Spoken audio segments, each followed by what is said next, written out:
The heat at Fort Benning that July morning could break a man before breakfast. It shimmered off the parade ground in waves, distorting the air, until the distant barracks looked like mirages. The Georgia sun hung overhead like a punishment, turning the red clay earth into something that radiated heat back up through boot soles. Soldiers had passed out on days like this. Some had quit, a few had been carried off on stretchers, their bodies surrendering to what their minds refused to accept. But the Army did not stop for weather. The Army did not stop for anything. 53 recruits stood in formation on the parade ground, their uniforms already darkening with sweat before the first command had been issued. They were week 3 of basic combat trainings, past the initial shock but not yet hardened. The ones who would wash out had mostly washed out. The ones who remained believed they had what it took. Most of them were wrong. Commander Dominic Vance walked the line like a predator surveying wounded prey. 55 years old with a face that looked carved from the same red Georgia clay beneath their boots. His eyes were pale blue and utterly without warmth. In 23 years of service, he had earned a reputation that preceded him like thunder before lightning. They called him the Breaker. Not because he broke rules, because he broke spirits. He truly believed that a soldier whose spirit could be broken in training would get other soldiers killed in combat. So he made it his mission to find the weak points, to press them, to expose every recruit who did not belong in his army before that recruit could cost American lives. His methods were brutal. His results were undeniable. The soldiers who survived Vance's training went on to become some of the finest in the service. The ones who did not survive his training went home with discharge papers and nightmares. Vance preferred it that way. He moved down the line now, boots crunching against the hard-packed earth, eyes scanning each face for signs of weakness. A twitch, a wandering gaze, the subtle shift of weight that indicated a recruit was already thinking about water, about shade, about anywhere but here. He found what he was looking for near the end of the second row. Private Kira Ashford stood 5 feet 4 inches tall, which made her the smallest recruit in the company by a considerable margin. She weighed perhaps 120 pounds soaking wet. Her face was unremarkable in the way that suggested deliberate effort, like someone who had learned to make themselves invisible. Brown hair pulled back tight. Brown eyes focused straight ahead, expression carefully neutral. She was 26 years old, which made her older than most recruits. That fact alone raised questions. Why was a 26-year-old woman starting basic combat training? What had she been doing before? Why was she here now? Vance had read her file. What little of it he could access anyway. Most of it was redacted, blacked out, classified above his clearance level, which should have been impossible for a simple private's personnel file. That bothered him. It bothered him more that she seemed to already know things she should not know. Small things. The way she held her rifle suggested thousands of hours of practice, not the clumsy grip of a recruit. The way her eyes tracked movement suggested tactical awareness that took years to develop. The way she breathed slow, controlled, deliberate suggested training and stress management that most recruits never received. But officially, she was nothing. A private, a number, a body filling a slot in his formation. Vance did not believe in ghosts, but if he did, Kira Ashford would qualify. He stopped directly in front of her. The heat pressed down on both of them. Sweat ran down Vance's neck and pooled against his collar. The air smelled of sun-baked earth and nervous bodies. Somewhere in the distance, a drill sergeant was screaming at another platoon, the words indistinct but the tone universal. Kira did not react to his presence. She stared straight ahead, her gaze fixed on some invisible point in the middle distance. Her breathing remained steady. Her hands remained still at her sides. Most recruits would have shown something by now. A flicker of fear, a slight increase in respiration, the instinctive desire to make themselves smaller under the attention of a predator. Kira showed nothing. Vance leaned closer, close enough to smell the regulation soap on her skin, the faint salt of sweat. Close enough that his shadow fell across her face. She did not blink.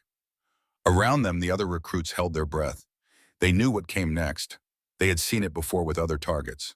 Vance would find something to criticize, something to attack. He would tear the recruit down in front of everyone, expose their weakness for all to see. It was his way. The silence stretched. 5 seconds. 10. Vance straightened. The whistle blast that followed was loud enough to make several recruits flinch. Not Kira. She simply shifted her weight slightly, preparing for whatever command would follow. Drill practice began. The first hour was standard. Movement formations, rifle positioning, the basic choreography of military discipline that turned individuals into units.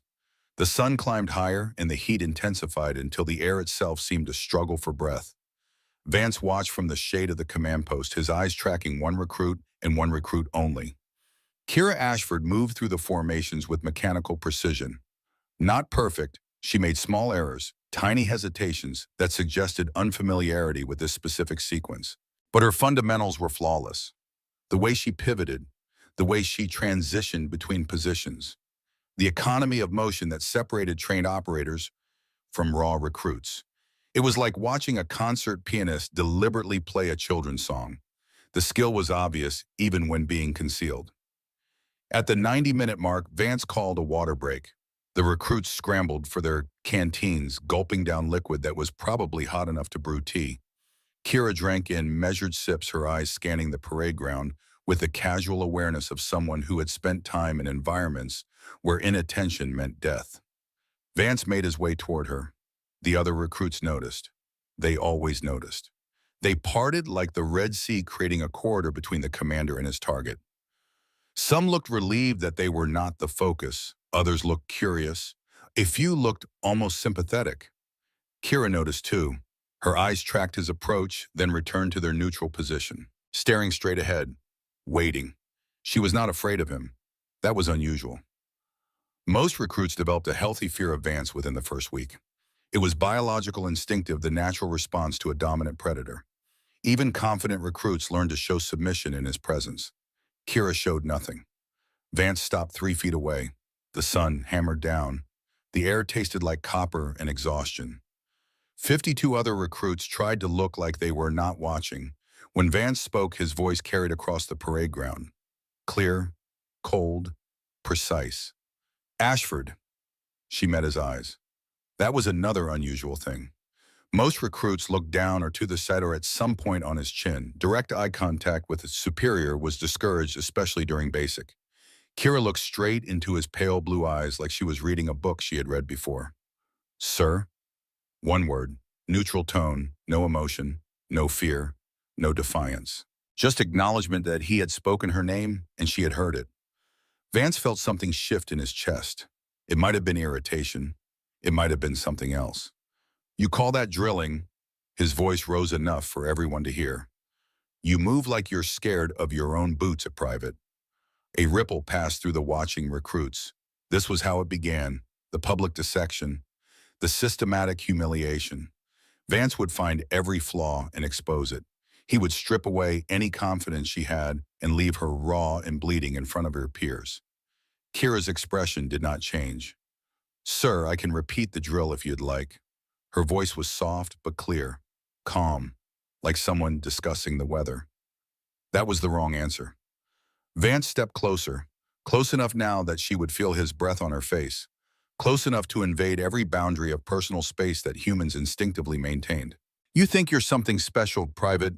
The words came out low and dangerous.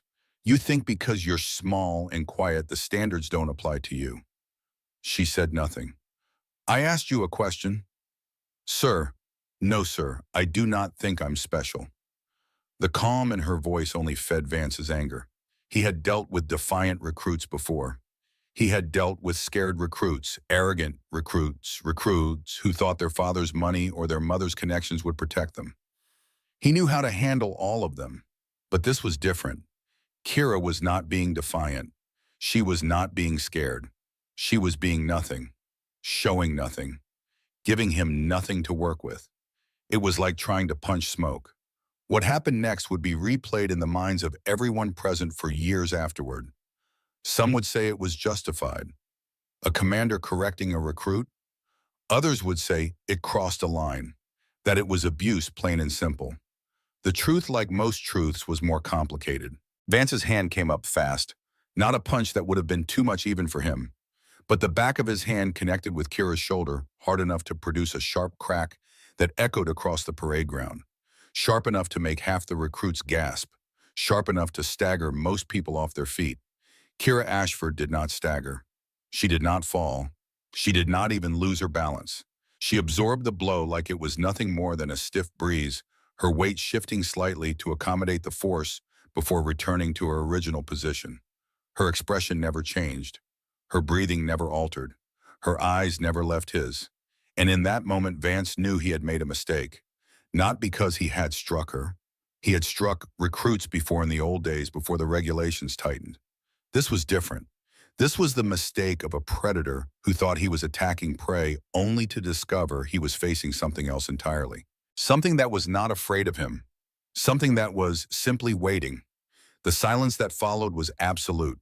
Even the distant drilling had stopped, as if the entire base had paused to witness what was happening on this particular parade ground. Vance felt sweat running down his back that had nothing to do with the heat. He straightened, pulling his hand back, trying to recover his authority. Get back in formation, Private, and this time try not to embarrass the uniform. Kira did not move immediately. She held his gaze for 1 second, 2, 3. Then she nodded. Sir, yes, sir. She turned and walked back to her position in the formation. Her steps were steady. Her posture was perfect. She gave no indication that anything unusual had happened. But something had happened. Every recruit on that parade ground knew it. Every drill sergeant watching from the edges knew it. Vance knew it most of all. He had swung at her, and she had not flinched. He had tried to break her, and she had simply absorbed the blow and kept standing. In front of everyone. In front of his entire command. The breaker had swung, and nothing had broken. The whistle blast that resumed training sounded different somehow. Less authoritative. More desperate. Vance barked orders with his usual intensity, but the words seemed to land differently. The recruits moved through their formations, but their eyes kept drifting toward the small woman in the second row. The woman who had not flinched. The afternoon sun continued its slow arc across the sky. The heat continued to press down. But the atmosphere on the parade ground had changed. Something was different now. Something had shifted. Kira Ashford moved through the formations with the same mechanical precision as before. The same small errors. The same deliberate concealment of skill. But she was being watched now. Really watched. And she knew it. The final formation of the day was a complex drill sequence that most recruits struggled to complete. It required coordination, timing, spatial awareness, and the kind of muscle memory that typically took months to develop. Week 3 recruits usually stumbled through it, doing their best but falling short. Vance called for the drill, his eyes locked on Kira like targeting lasers. This was his chance to recover. His chance to expose her failures in front of everyone. His chance to prove that the incident earlier had been an aberration, not a defeat. The recruits moved into position. The whistle blew. The sequence began. And immediately things started to go wrong. Not for the recruits, for Vance. Kira Ashford did not stumble through the formation. She did not make small errors. She did not conceal her skill. She executed the drill with absolute perfection. Every pivot was precise. Every transition was smooth. Every movement was exactly what the training manual specified, performed with a fluidity that suggested years of practice rather than weeks. But that was not the worst part. The worst part was what happened around her. The recruits nearest to Kira began to improve. Not dramatically, they were still week 3 trainees, but noticeably. They took their cues from her.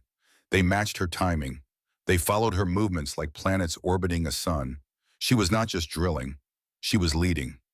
Vance watched with growing disbelief as the formation that should have been chaotic became organized. As a sequence that should have exposed weaknesses instead revealed potential. As 53 individuals began for the first time to move like a unit. And at the center of it all was a 5'4" woman who should have been the weakest link in the chain. The drill ended. The recruits stopped, chests heaving, sweat pouring down their faces. But they were not looking at Vance for approval. They were looking at Kira. She stood in her position, breathing, controlled expression, neutral, as if nothing special had happened, as if she had not just done the impossible. Vance felt something cold settle in his stomach.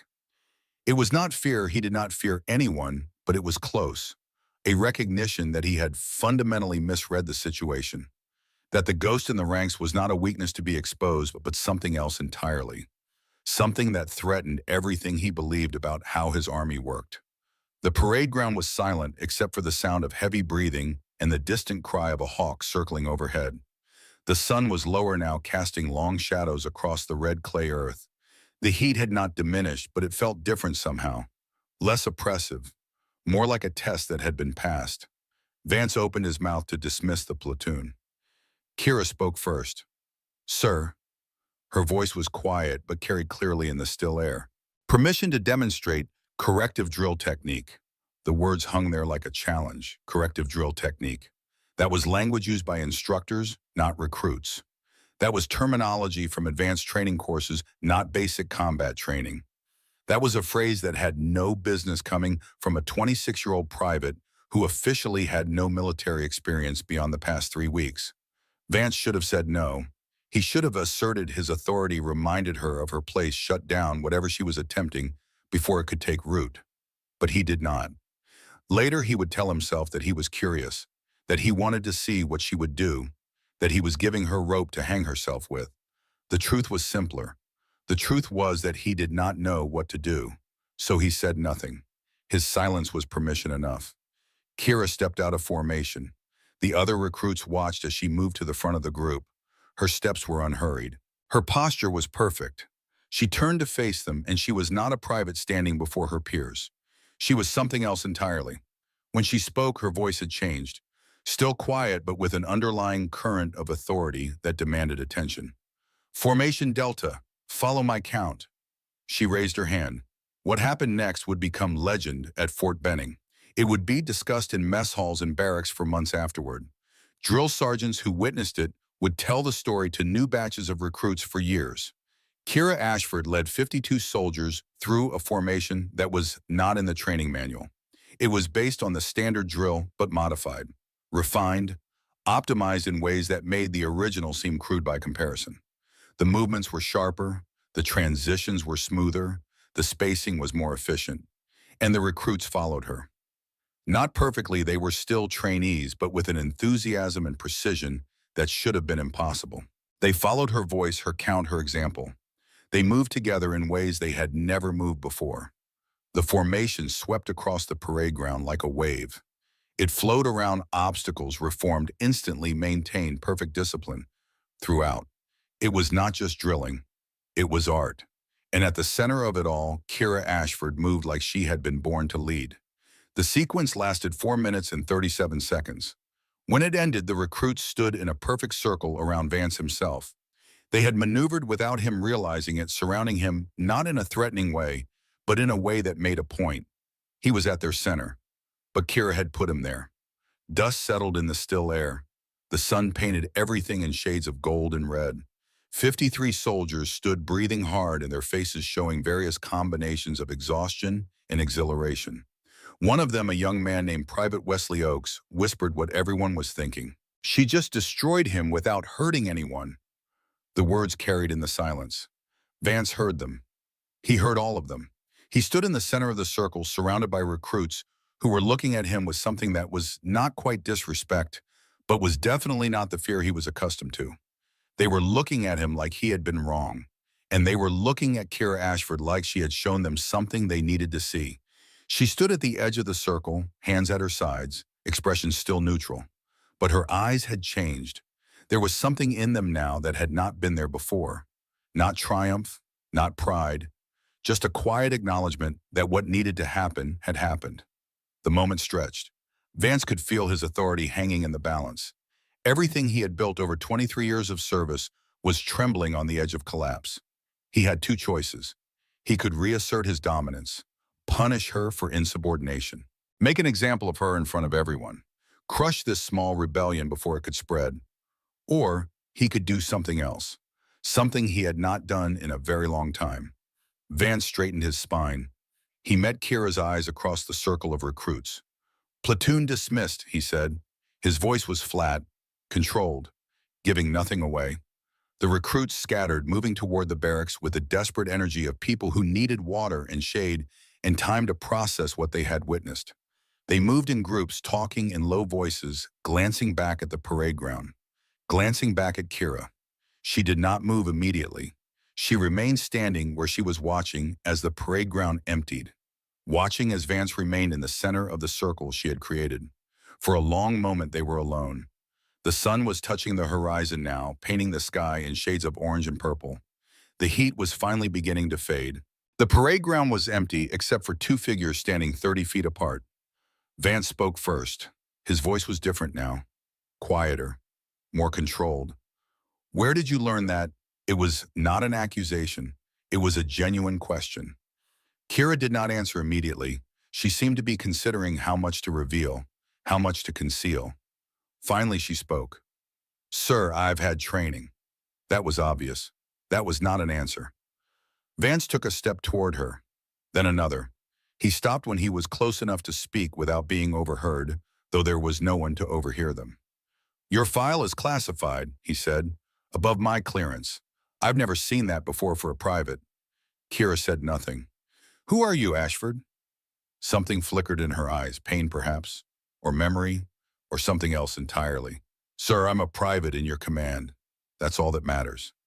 It was not an answer, but it was also a boundary, a line she was drawing. Vance could push. He could order her to explain. He could threaten consequences for insubordination if she refused, but something in her eyes made him hesitate. Something that suggested pushing would not end the way he expected. So he made a different choice. Tomorrow, he said, I'm assigning you to lead Delta Squad. They're the worst performers in the company. If you're as good as you seem to think you are, prove it. Kira's expression did not change. Sir, yes, sir. Vance turned and walked away. His boots crunched against the hard-packed earth. His shadow stretched long behind him in the fading light. He did not look back, but he was already planning, already scheming, already looking for ways to test this ghost in the ranks, to expose whatever she was hiding, to break whatever could not be broken. Because Dominic Vance did not lose. He never lost. Behind him, Kira Ashford remained standing on the parade ground. She watched him go with those unreadable brown eyes. Her face betrayed nothing. But if someone had been close enough to see, they might have noticed her hands. They were trembling. Not with fear, not with exhaustion, with something else. Something that looked almost like relief. She had shown them. Not everything, not nearly everything, but enough. She had proven that she belonged here, that she could do this, that whatever had happened before, whatever had brought her to this place, she could still be what she was meant to be. A soldier, a leader, a ghost no one could break. The sun disappeared below the horizon. The parade ground fell into shadow. Somewhere in the distance, a bugle played taps, the mournful notes drifting across the base like a prayer. Kira turned and walked toward the barracks. Tomorrow would bring new challenges, new tests, new opportunities for Commander Vance to try to expose her, to break her, to prove that she did not belong. She was looking forward to it. Because Kira Ashford had a secret that no one at Fort Benning knew. A truth hidden in those classified files. A history that explained everything about who she was and what she could do. And tomorrow she would begin to show them what that meant. The barracks were quiet when she arrived. Most of the recruits were in the showers or collapsed on their bunks. But a few watched her enter with new eyes, with curiosity.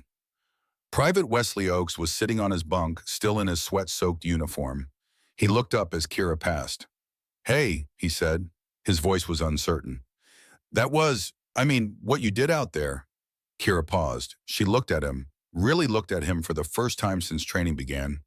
He was young, 22, maybe 23, scared of failing, scared of not being good enough, scared of being sent home in disgrace.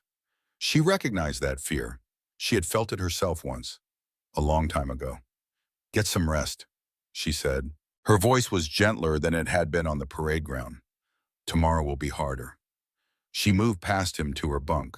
She sat down on the thin mattress and began unlacing her boots.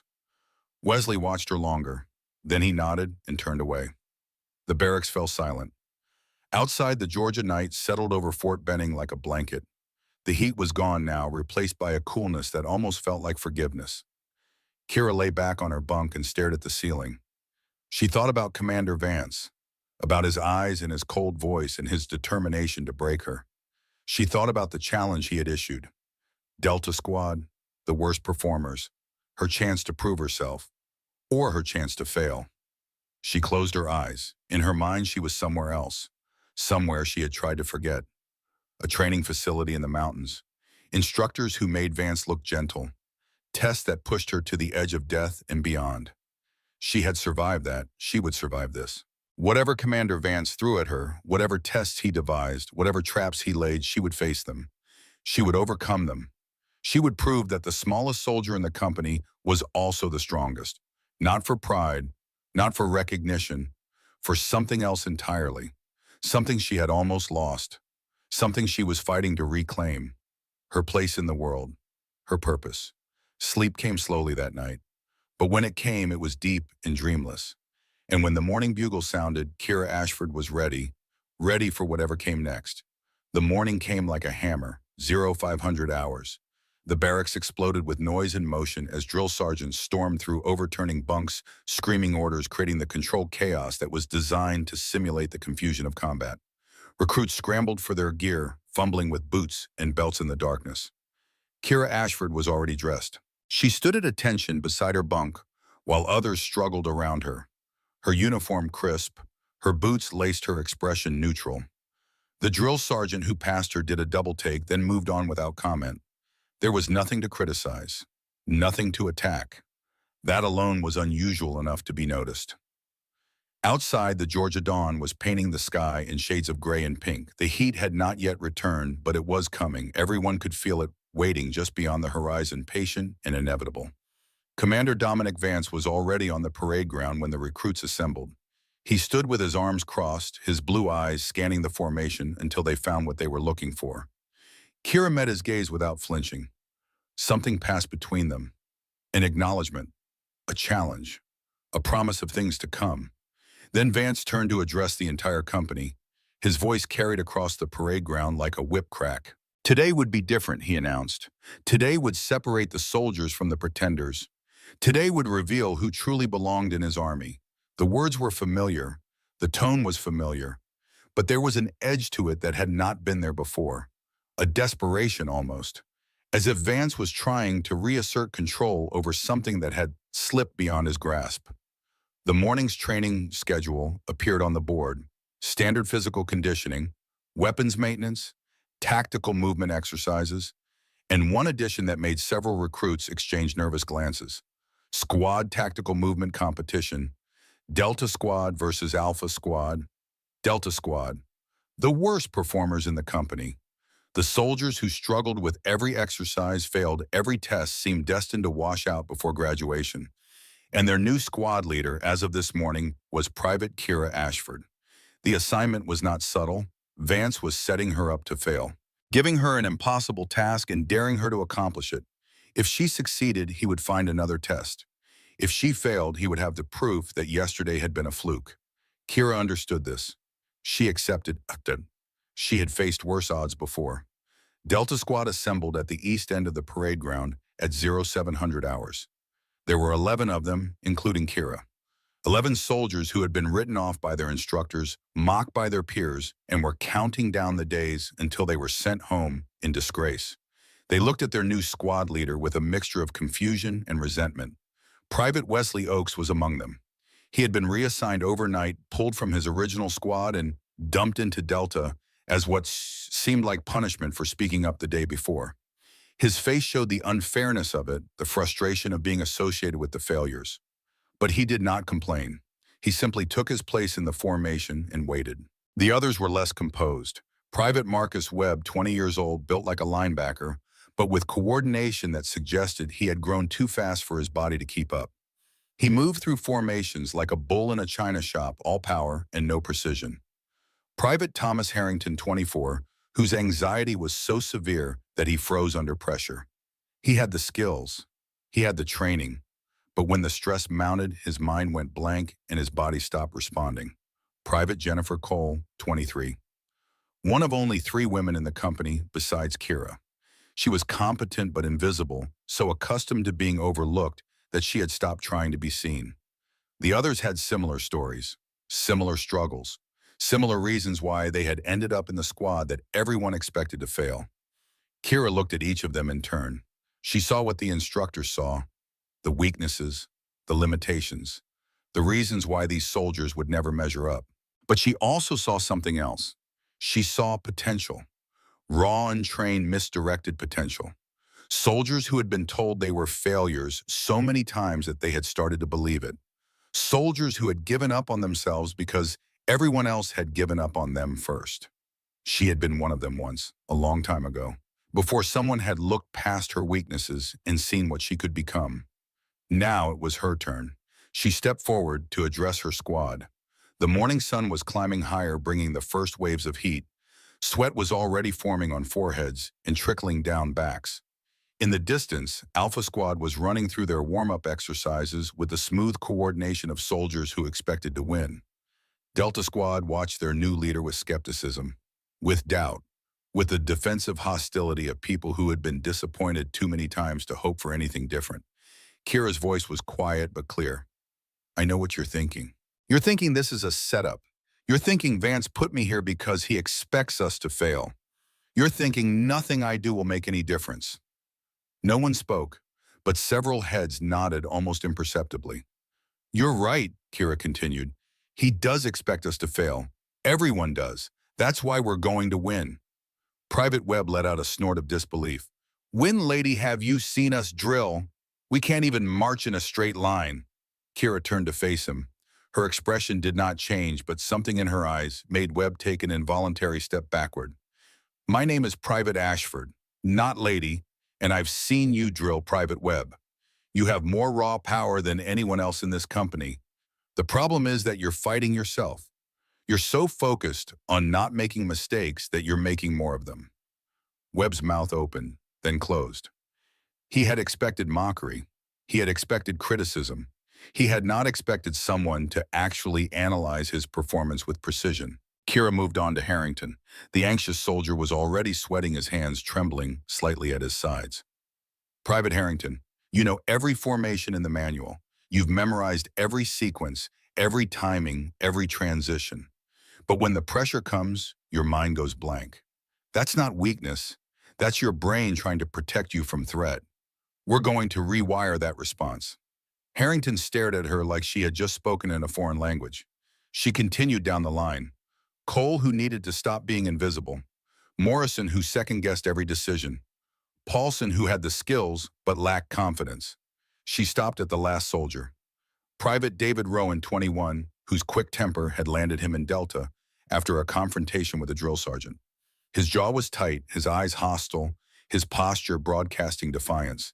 His jaw was tight, his eyes hostile, his posture broadcasting defiance. Private Rowan, your anger is an asset, not a liability. You just need to learn how to aim it. Rowan's eyes widened slightly. No one had ever called his anger an asset before. By the time she finished, something had shifted in the squad. Not trust exactly, not hope, but a crack in the wall of resignation that had surrounded them. A crack was all she needed. The training began. Kira did not try to fix everything at once. She did not overwhelm them with corrections or drown them in criticism. Instead, she focused on one thing at a time, one soldier at a time, one improvement at a time. With Webb, she adjusted his stance, a small change in weight distribution that gave him better balance and control. Suddenly, his movements were less chaotic, less like a bull and more like a guided missile. With Harrington, she taught him breathing techniques, 4 counts in, 4 counts out, a rhythm to focus on when the anxiety started to rise, something to anchor his mind when it wanted to float away. With Cole, she simply started acknowledging her, asking her opinion, treating her like a valuable member of the team rather than furniture. The change in Cole's posture was almost immediate. The morning sun climbed higher. The heat intensified. Alpha Squad ran through their exercises on the other side of the parade ground, their movements crisp and confident. Delta Squad stumbled through their drills. They made mistakes. They fell out of formation. They struggled with sequences that Alpha completed without effort. But they were improving, slowly, incrementally, almost invisibly, but improving. Vance watched from the command post, his expression unreadable. He had expected chaos. He had expected failure. He had expected Kira to realize that leadership was harder than showing off in a single drill sequence. Instead, he was watching something unexpected. He was watching a leader being born. The competition was scheduled for 1,400 hours. After lunch, when the heat would be at its worst and fatigue would be setting in, the timing was deliberate. Vance wanted every advantage stacked against Delta Squad. Kira used the lunch break to review tactics with her team. They sat in the shade of the mess hall picking at food that none of them had much appetite for. The upcoming competition hung over them like a storm cloud. Everyone knew the stakes. Everyone knew what was expected. Everyone expected to lose. Listen, Kira said, her voice cutting through the nervous silence. Alpha Squad has been drilling together for 3 weeks. They have coordination. They have practice. They have confidence. She paused, letting the words sink in. We have none of those things, and that's exactly why we're going to beat them. Private Rowan leaned forward, his hostility replaced by reluctant curiosity. How do you figure that?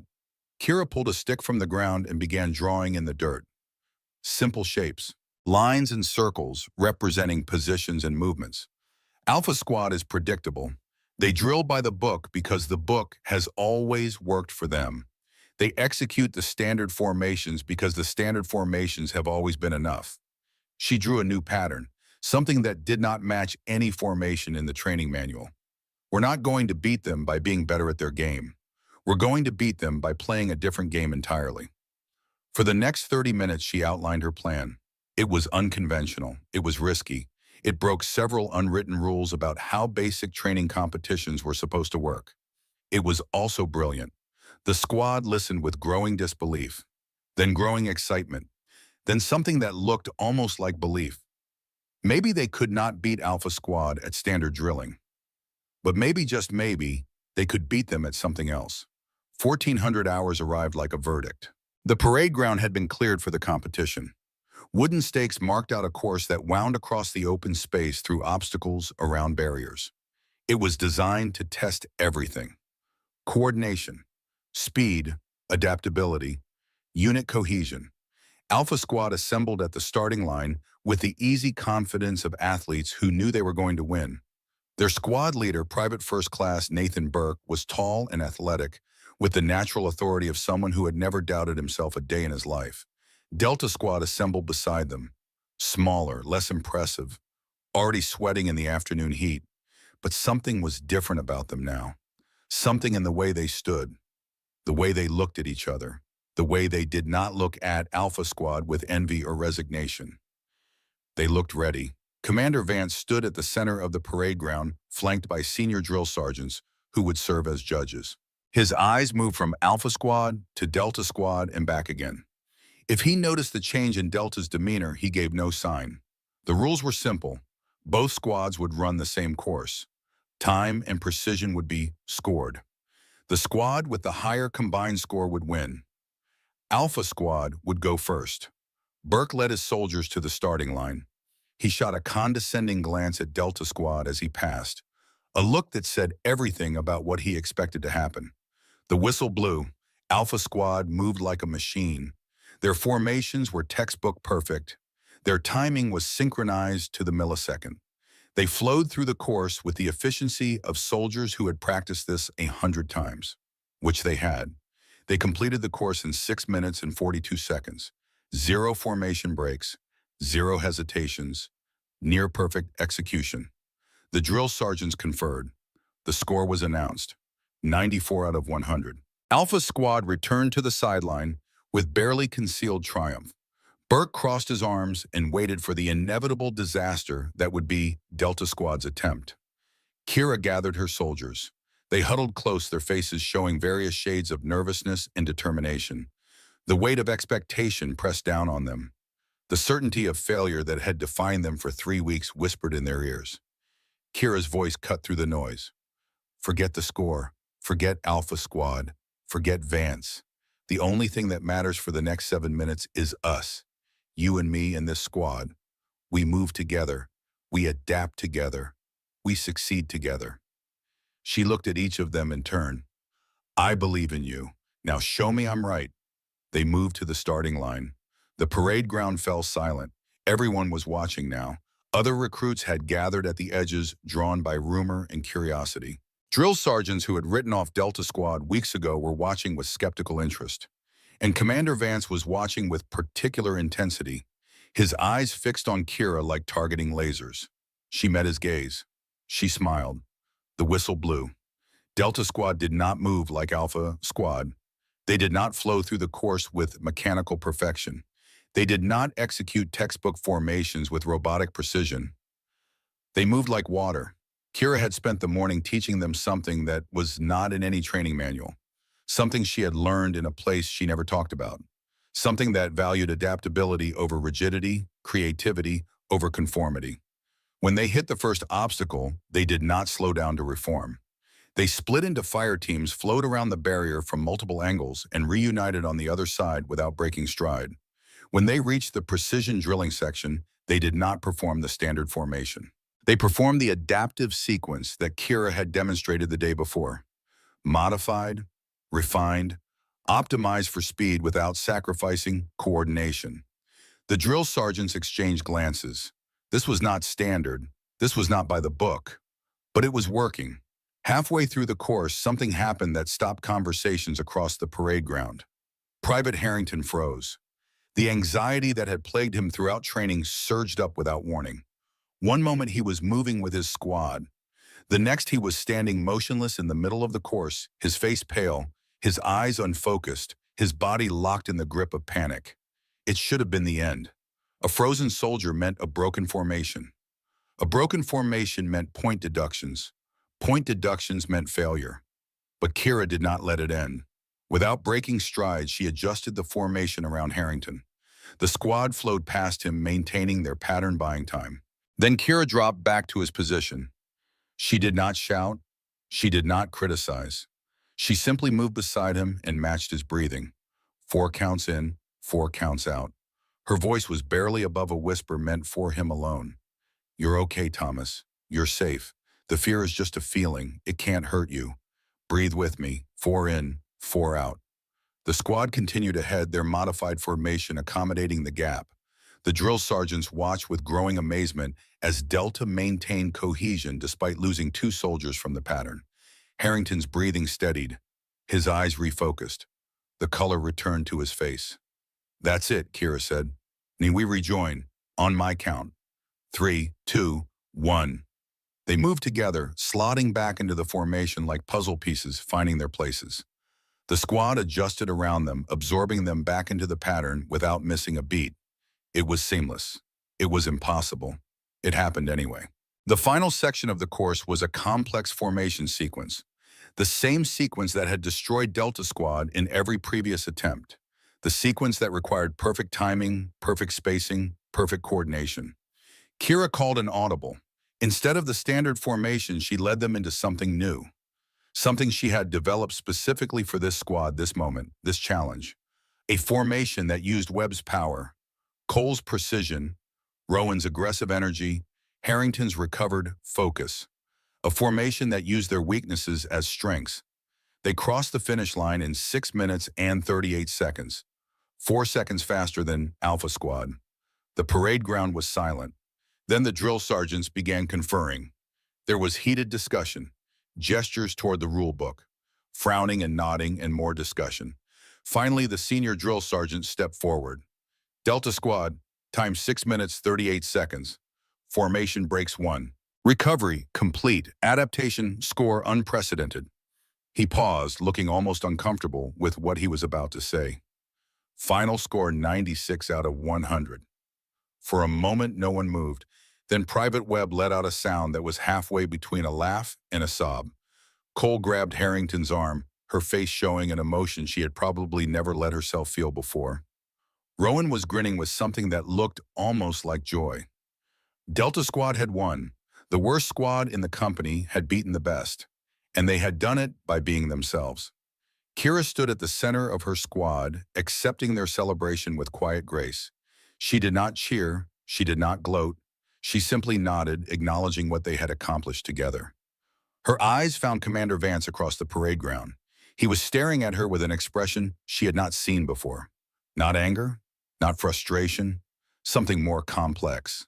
Something that might have been the beginning of understanding, or the beginning of something else entirely. Alpha Squad stood in stunned silence. Burke's face was a mask of disbelief and barely concealed fury. He had never lost to anyone. He had certainly never lost to the rejects of Delta Squad. But today he had lost, and everyone had seen it.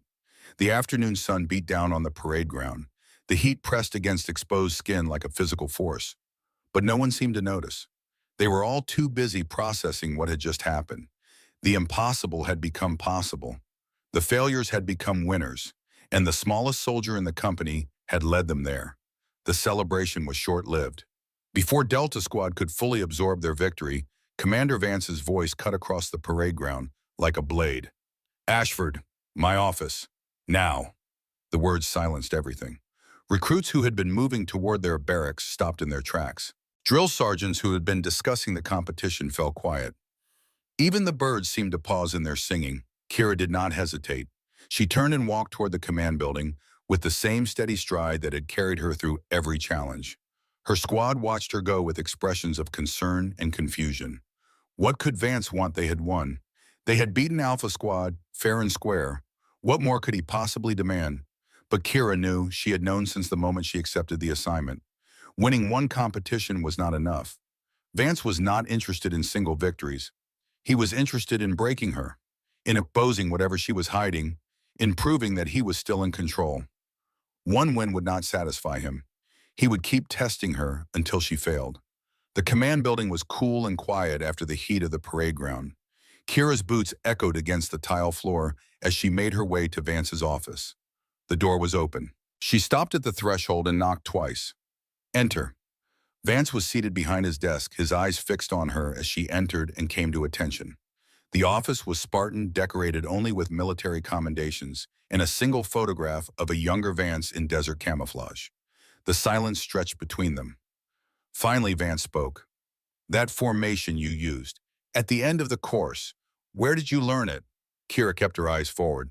"Sir, I developed it myself." "Based on what training?" "Sir, based on my understanding of tactical movement principles." Vance stood and moved around his desk until he was standing directly in front of her, close enough that she could see the fine lines around his eyes, the gray at his temples, the weight of 23 years of service pressing down on his shoulders. "I've been in the Army longer than you've been alive, Private. I've seen every formation, every tactic, every trick in the book. What you did out there was not in any book I've ever read." Kira said nothing. "Just, your file is classified. Your background is a mystery. You show up at my basic training with the skills that take years to develop, and you expect me to believe you're just a regular recruit." Still nothing. Vance leaned closer. His voice dropped to barely above a whisper. "Who are you, Ashford, really?" The question hung in the air between them. Kira could feel its weight, its implications, its danger. If she told the truth, everything would change. If she lied, she would be adding another layer to a deception that was already too complex. She chose a third option. "Sir, I'm a soldier who wants to serve. Whatever I was before, whatever my file says or doesn't say, that's all that matters now. I'm here. I'm doing my run. I'm making your soldiers better." Vance stared at her for a long moment. His expression was unreadable. Then he stepped back. "Tomorrow," he said, "drill competition. You versus Sergeant First Class Garrett Brennan, in front of the entire base." Kira felt something cold settle in her stomach. Brennan, the name was legend at Fort Benning, 15 years of service. The most decorated drill instructor in the history of the base. The man they called the Machine because his precision was so perfect it seemed inhuman. No recruit had ever beaten Brennan in a drill competition. Most did not even come close. Vance was not just testing her anymore. He was trying to destroy her. "Sir," Kira said, her voice steady despite the ice in her veins. "What are the terms?" Vance smiled. It was not a pleasant expression. "Simple. You beat Brennan, you stay. You prove that what happened today wasn't a fluke. You demonstrate that you belong in my army." He paused. "You lose, you admit that your performance has been luck and showmanship. You admit it publicly, and then you accept a transfer out of my command." It was more than a competition. It was an execution. Brennan would not just beat her. He would humiliate her. He would expose every weakness, every limitation, every crack in her armor. He would prove that she was nothing special. Just a private who had gotten lucky. And Vance would have his victory.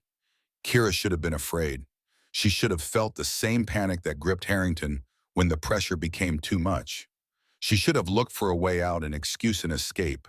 Instead, she felt something else entirely. She felt alive. "Sir," she said, "I accept."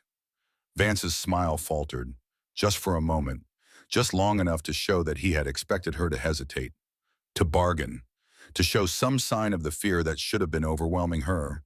But there was no fear in Kira Ashford's eyes. There was only determination. Vance recovered quickly. "Dismiss it, Private. I suggest you get some rest. Tomorrow will be the hardest day of your life." Kira saluted, turned, and walked out of the office.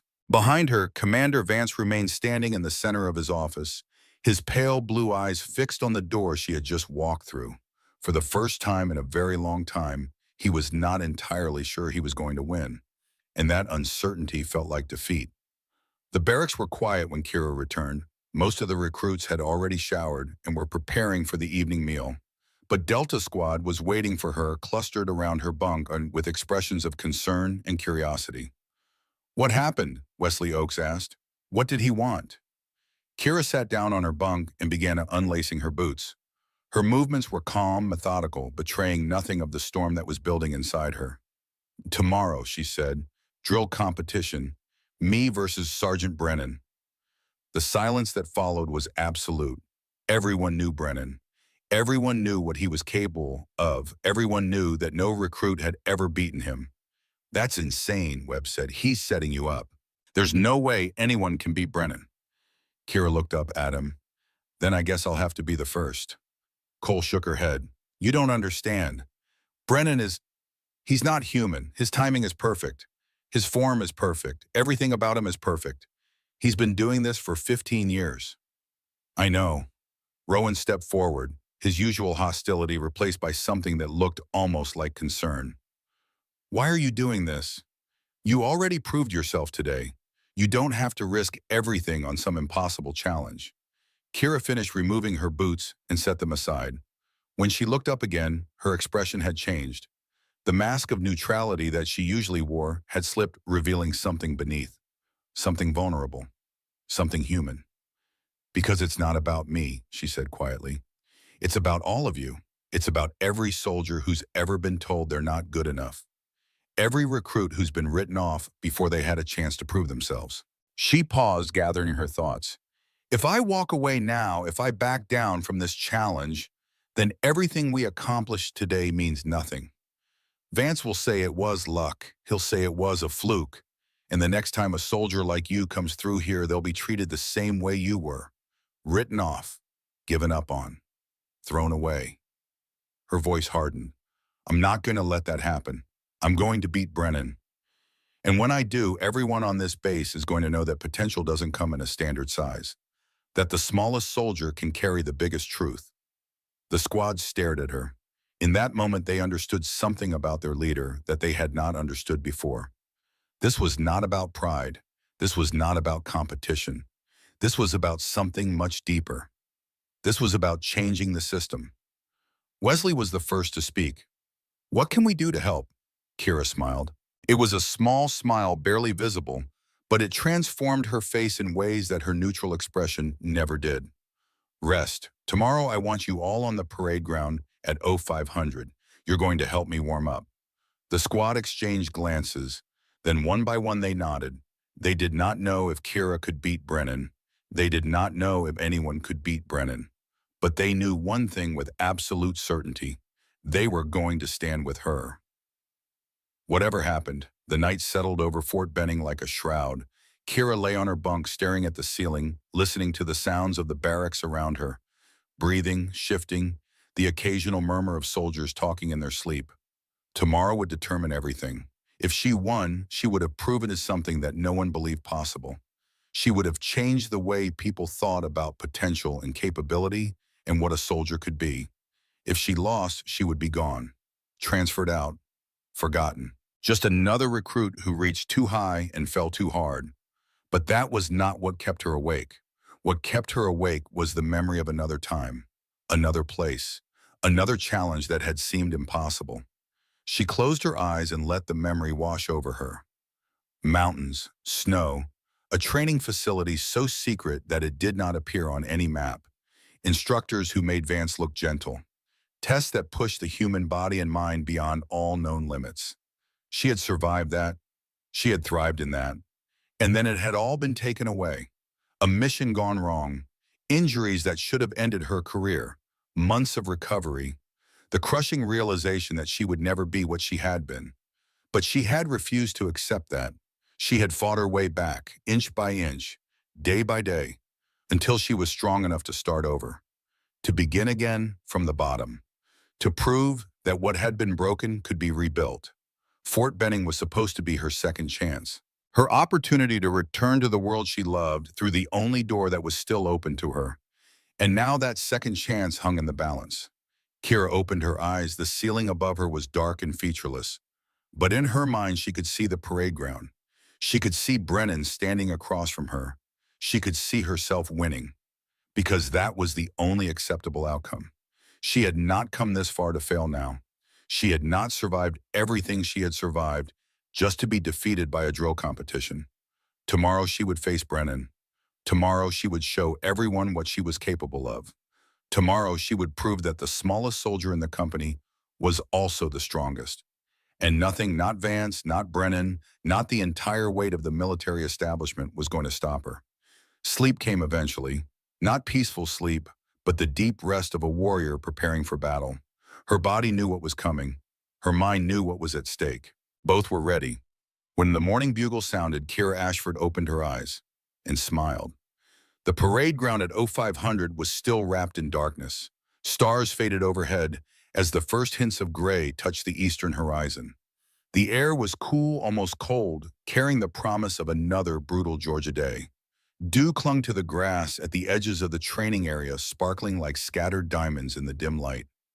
Kira Ashford stood at the center of the empty parade ground, breathing slowly, feeling the earth beneath her boots.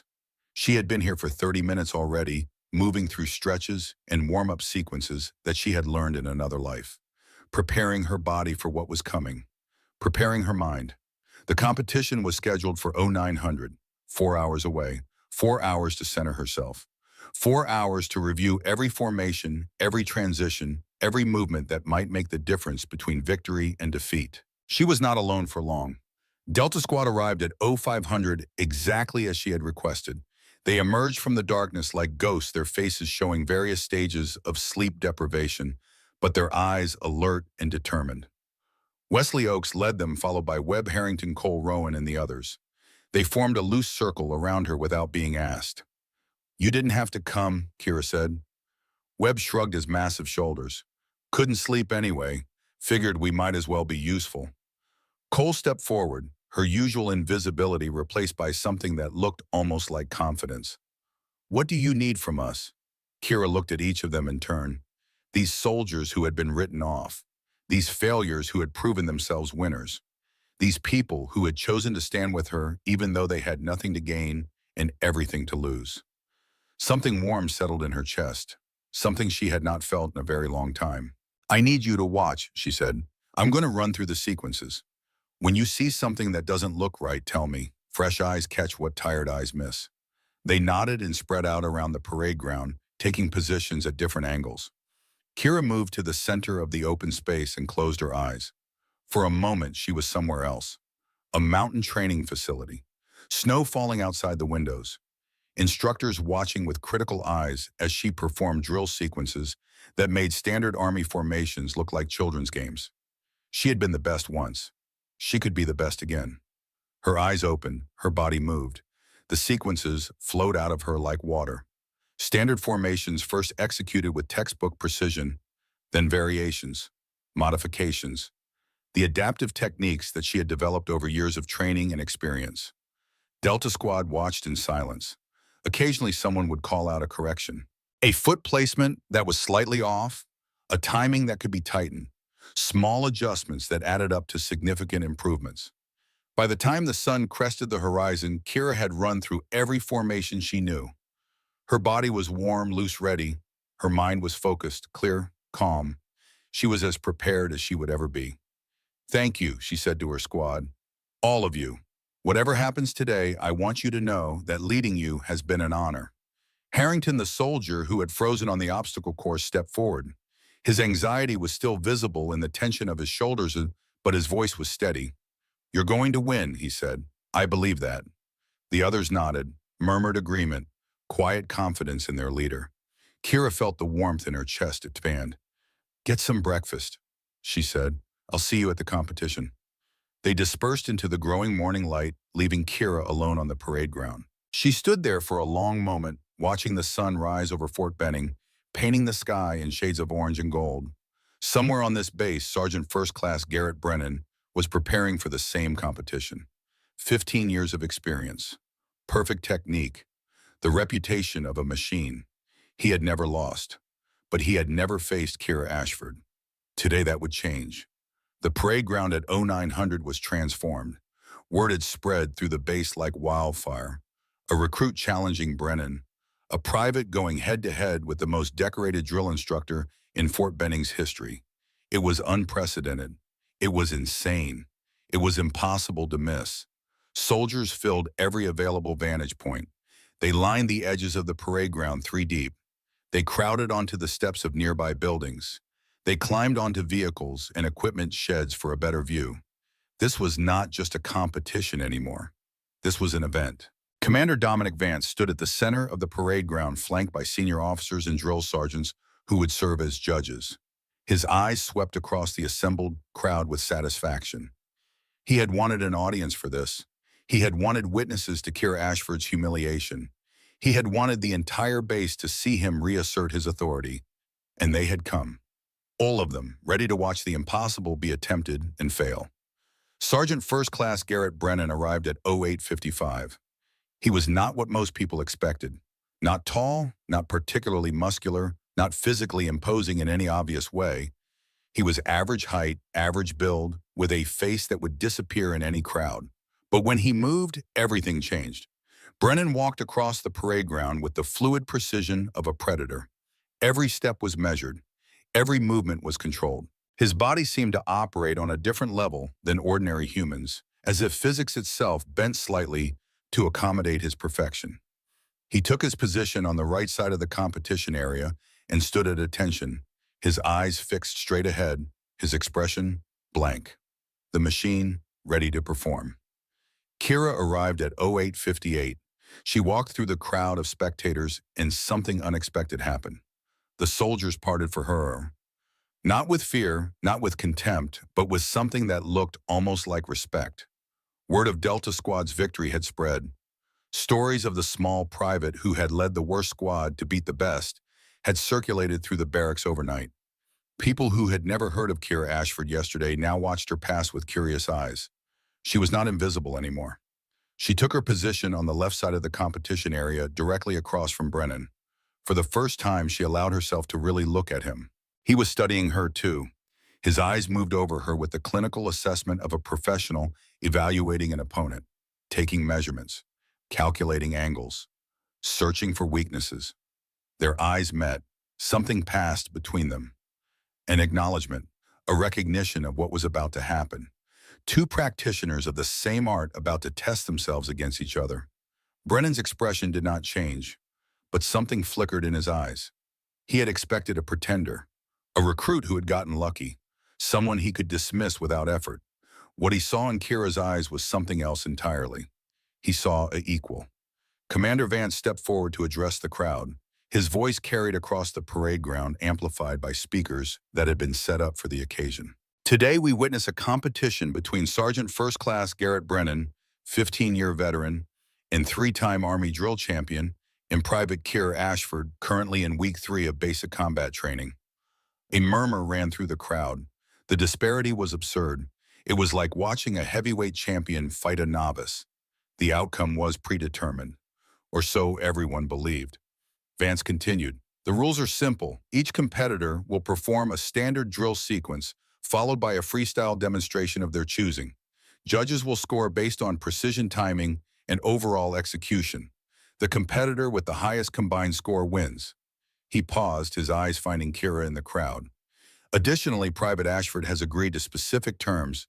If she loses, she will publicly acknowledge that her previous performances were the result of luck rather than skill, and she will accept an immediate transfer out of my command. Another murmur. This was not standard. This was personal. Vance smiled. Let the competition begin. Brennan would go first, standard protocol. The more experienced competitor set the benchmark. He moved to the center of the parade ground with the unhurried confidence of someone who had done this 1,000 times. His body settled into the starting position with mechanical precision. His breathing was invisible. His focus was absolute. The whistle blew. What followed was a masterclass in military drilling. Brennan moved through the standard sequence with perfection that bordered on supernatural. Every pivot was exact. Every transition was seamless. Every movement was precisely what the training manual specified, executed with timing that seemed to bend time itself. His feet struck the ground with metronomic regularity. His rifle moved through positions with fluid grace. His body operated as a single integrated unit, every part working in perfect harmony with every other part. This was what 15 years of dedication looked like. This was the result of 10,000 hours of practice refined into something that transcended ordinary human capability. The sequence ended. Brennan returned to attention without a single visible sign of exertion. The crowd was silent. There was nothing to say. They had just witnessed perfection. The judges conferred briefly. There was no debate. The score was announced, 99 out of 100. 1 point deducted for reasons that no one could identify. Perhaps the judges felt that a perfect score was impossible. Perhaps they wanted to leave room for something better. But everyone knew the truth. That performance would not be beaten. Could not be beaten. Not by a recruit in week 3. Not by anyone. Kira stepped forward. The crowd watched her move to the center of the parade ground with a mixture of pity and curiosity. This small woman, barely 5.5 feet tall, about to attempt the impossible. She settled into the starting position. Her breathing was slow and controlled. Her eyes focused on something in the middle distance. Somewhere in the crowd, Delta Squad held their breath. The whistle blew. Kira moved. For the first 3 seconds, she performed exactly what was expected. Standard formations, standard transitions, the same sequence that Brennan had just executed with machine-like precision. But there was something different about the way she moved. Where Brennan had been mechanical, Kira was fluid. Where he had been precise, she was graceful. Where he had operated like a machine, she moved like a dancer. The fundamentals were the same, but the expression was completely different. Murmurs began to ripple through the crowd. People who had expected a disaster were seeing something else entirely. Something unexpected. Something beautiful. The standard sequence ended. Kira transitioned smoothly into her freestyle demonstration. And everything changed. She did not perform a sequence from any training manual. She did not execute formations that the judges had seen before. What she did was something new. Something that had never been performed on this parade ground. Something that challenged the very definition of military drilling. The adaptive formation that she had shown Delta Squad was just the beginning. Now she unveiled the full extent of what she had learned in that mountain facility that did not appear on any map. Techniques that combined traditional drill with tactical movement. Formations that flowed into each other like water finding its path. Sequences that were simultaneously beautiful and deadly. Her rifle spun through positions that should have been impossible. Her body pivoted and turned with timing that seemed to predict rather than react. She moved across the parade ground like a force of nature, her small frame somehow filling the entire space with her presence. The crowd had gone completely silent. The demonstration built to a crescendo. Faster, more complex, patterns within patterns, movements that challenged the eye to follow. Precision that matched Brennan's mechanical perfection, but added something he had never possessed. Soul. The final sequence was a spiral that drew her across the entire parade ground, touching each corner before returning to the center. She ended in the exact position where she had started, her rifle at attention, her breathing controlled, her eyes forward. The silence stretched for 1 heartbeat, 2, 3. Then the crowd erupted. Soldiers who had come to watch a failure were on their feet cheering. Drill sergeants who had seen everything were shaking their heads in disbelief. Even the senior officers looked stunned. They had expected a massacre. They had witnessed a revelation. The judges huddled together, their discussion animated and prolonged. This was unprecedented. The scoring criteria had not been designed for what they had just seen. How did you compare mechanical perfection to artistic transcendence? Finally, the senior judge stepped forward. His voice was hoarse when he spoke. Private Ashford, standard sequence score 97 out of 100. A murmur ran through the crowd, 3 points behind Brennan on the standard sequence. It was closer than anyone had expected, but still a loss, the judge continued. Freestyle demonstration score 100 out of 100. The murmur became a roar. Combined score 98.5. Sergeant Brennan's combined score 98.5. Silence fell again. A tie. The impossible had happened, and the result was a tie. Commander Vance stepped forward, his face tight with barely controlled fury. This was not the outcome he had planned. This was not the humiliation he had promised. In the event of a tie, he announced, his voice strained, competitors will perform a head-to-head drill-off, same sequence, simultaneous execution. Judges will determine the winner based on direct comparison. This was not standard protocol. This was Vance changing the rules because he did not like the result. But no one objected. The crowd was too invested now. They wanted to see how this ended. Kira and Brennan took their positions side by side at the center of the parade ground. For the first time, they stood close enough to speak. Brennan turned his head slightly. His voice was pitched low, meant only for her. Where did you learn that? Kira did not look at him. Her eyes remained fixed forward. Somewhere that doesn't exist. A pause, then surprisingly, Brennan laughed. It was a small sound, barely audible, but genuine. I've never seen anything like it, he said. Whatever happens next, you've earned my respect. Kira allowed herself a small nod. Thank you, Sergeant. The whistle blew. They moved together. What followed was the most extraordinary display of military drilling that Fort Benning had ever witnessed. Two masters of their craft performing in perfect synchronization, each movement a mirror of the other. But they were not identical.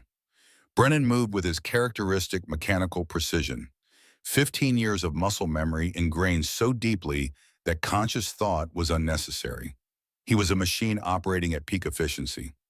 Kira moved with something else. Adaptation, awareness, the ability to adjust in real time to sense what was needed and provide it. She matched Brennan step for step, not by copying him, but by anticipating him. The crowd watched in hushed awe as the two competitors flowed through the sequence. It was like watching a conversation conducted in movement. Each gesture responded to the one before. Each transition built on what had come before. They reached the midpoint of the sequence. Still perfectly matched. Still impossible to separate. Then Brennan did something unexpected. He deviated from the standard sequence. A small change, a slight modification that tested whether Kira was merely following or truly matching him. Kira adjusted without hesitation. Her body flowed into the modification as if she had been expecting it, as if she had known it was coming before he did. Brennan's eyes widened slightly. He had intended to expose her. Instead, he had confirmed something. She was not following him. She was dancing with him. The sequence accelerated. Brennan pushed harder, faster, testing the limits of what was possible. Kira matched him move for move, her smaller frame somehow keeping pace with his 15 years of experience. The final movement approached. A complex pivot that required perfect timing and absolute body control. The moment that would determine everything. They moved together, feet striking the ground in unison, bodies turning as one. The world narrowing to the single instant. They stopped. Perfect synchronization. Identical positions. Two soldiers frozen in time, their excellence impossible to distinguish. The crowd held its breath. The judges conferred. Longer this time. More animated. Whatever was being discussed was causing significant disagreement. Finally, the senior judge stepped forward. His face showed the strain of a decision he did not want to make. After careful deliberation, he announced, the judges have determined that both competitors performed at the highest possible level. However, one factor distinguishes them. He paused, looking at Kira. Private Ashford demonstrated not only technical excellence, but innovative adaptation that expanded the boundaries of traditional military drilling. For this reason, by a margin of 1/10 of a point, the winner of this competition is Private Kira Ashford. Nothing happened. Then the parade ground exploded with sound. Delta Squad rushed forward, surrounding their leader with celebration. Soldiers who had never spoken to Kira before were cheering her name. The impossible had happened. The smallest soldier in the company had beaten the machine.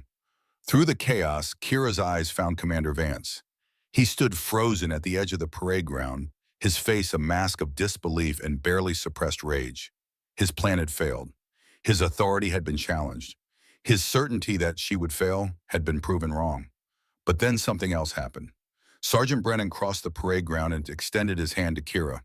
"Congratulations, Private," he said loud enough for everyone to hear. "That was the finest display of drilling I've ever witnessed. You've earned this victory." The crowd noise shifted. This was not just a win anymore. This was validation from the best. This was the establishment acknowledging that something new and valuable had emerged. Kira shook his hand. "Thank you, Sergeant. You pushed me to be better than I knew I could be." Brennan smiled. It was a rare expression on his usually stoic face. "I think you were always this good. You just needed the right moment to show it." He released her hand and stepped back, giving a formal salute. Kira returned it. The crowd cheered even louder, and Commander Vance, standing alone at the edge of the celebration, felt something he had not felt in many years.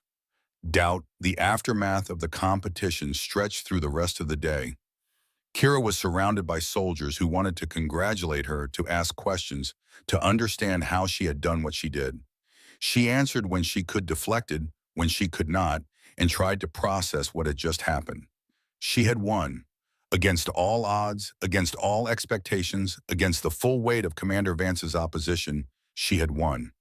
But she knew it was not over. Vance was not the type to accept defeat gracefully. He would find another way to challenge her, another test to throw in her path, another attempt to prove that she did not belong. Unless she did something to change the equation. At 1700 hours, she requested a meeting with Commander Vance. His office was quiet when she entered. The man behind the desk looked older than he had that morning. The lines on his face seemed deeper. The weight on his shoulders seemed heavier. He did not invite her to sit. "What do you want, Private?" Kira came to attention. "To permission to speak freely." A long pause, then a nod. "Sir, I know you expected me to fail today. I know you designed this competition to expose me, to prove that I don't belong here. I understand why you did it." Vance's eyes narrowed. "Do you?" "Yes, sir. You've spent your career building a certain kind of soldier. You believe in standards and discipline, in breaking people down to build them back up stronger. When someone comes along who doesn't fit your model, who succeeds in ways you don't understand, it threatens everything you've built." She paused, choosing her next words carefully. "But sir, I'm not your enemy. I'm not trying to undermine your authority or prove you wrong. I'm trying to do the same thing you are. Make better soldiers. Serve my country. Protect the people who depend on us." Vance said nothing, but something in his expression shifted slightly. Kira continued. "What I did today, what I've been doing since I arrived, it's not about showing off. It's about showing people what it's possible. Soldiers like the ones in Delta Squad, they were being thrown away, written off, given up on. But they had potential. They just needed someone to see it." She straightened her spine, meeting his eyes directly. "Sir, you asked me who I really am. The truth is, I'm someone who was given a second chance. Someone who should have washed out a long time ago but didn't. Someone who learned that strength isn't about how you look or how you start. It's about how you adapt, how you grow, how you help others grow." She took a breath. "I'm not asking you to like me, sir. I'm not asking you to change how you do things. I'm just asking you to let me help. Let me train the soldiers who are struggling. Let me show them what they're capable of." The silence that followed was long and heavy. Vance stared at her with those eyes, and for once Kira could not read what he was thinking. The anger was still there, buried beneath the surface. But there was something else now, or might have been the beginning of it. When he finally spoke, his voice was different, quieter, less hostile. "You know," he said slowly, "in 23 years of service, no one has ever spoken to me like that." Kira tensed, preparing for the explosion. Most of them were too scared. The rest were too smart. He paused. "You're neither." He stood and moved around his desk, stopping a few feet from where she stood at attention. "I underestimated you, Ashford. I saw what I expected to see, not what was actually there. That's a failure of leadership, and it's on me." Kira blinked. This was not what she had expected. You want to help train soldiers? Fine. I'm prepared to offer you something unprecedented. A direct commission path. Officer candidate school recommendation.